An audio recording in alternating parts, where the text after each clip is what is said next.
ரசிகர் மன்றமாக இருந்தப்பவே மக்களுக்கு துணையாக நிற்க ஆரம்பித்தோம். அதுக்கப்புறம் நற்பணி மன்றமாகவும் அதுக்கப்புறம் விஜய் மக்கள் இயக்கமாகவும் மாறி மக்களோட மக்களாக நின்றுகிட்டு இருந்தோம்.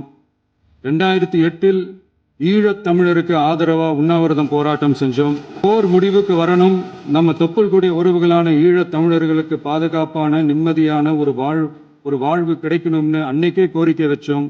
2009 ஆரம்பிச்ச விஜய் மக்கள் இயக்கம் வழியா நம்மளோட மக்கள் நல பணிகளை எக்ஸ்டெண்ட் அண்ட் எக்ஸ்பேண்ட் பண்ணிக்கிட்டே வந்தோம்.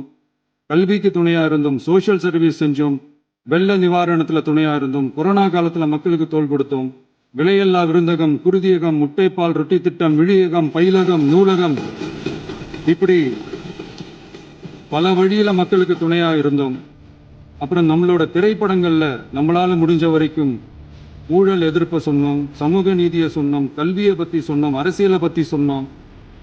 அரசியலை பத்தி பேசுனதுனால நம்ம படங்கள் சந்திச்ச இது வரைக்கும் சந்திக்கிற பிரச்சனையை பத்தி எல்லாருக்குமே தெரிஞ்சதுதான். 2011 நாகப்பட்டினத்துல மீனவர் பிரச்சனைகளுக்கு ஆதரவா ஒரு பெரிய பொதுக்கூட்டம் நடத்தினோம். மீனவர்கள் மீதான தாக்குதலை கண்டிச்சு பேசி அதுல நம்மளோட எதிர்ப்பை பதிவு செஞ்சோம். 2017 ஜல்லிக்கட்டு போராட்டத்துல தமிழர் பண்பாட்டு உரிமைக்கான நம்மளோட ஆதரவை தெரிவித்தோம். 2018 ஸ்டெர்லைட் போராட்டம், துப்பாக்கி சூட்ல பாதிக்கப்பட்ட நம்ம சொந்தங்களை நேரில் சந்திச்சு ஆறுதல் சொன்னோம். 2021 உள்ளாட்சி தேர்தலில் விஜய் மக்கள் இயக்க வேட்பாளர்கள் போட்டியிட்டு ஜெயிச்சாங்க. கல்வி விருது விழா நடத்தி சிறந்த மதிப்பெண் பெற்ற மாணவ மாணவிகளுக்கு ஊக்கத்தொகையும் பரிசும் கொடுத்தோம்.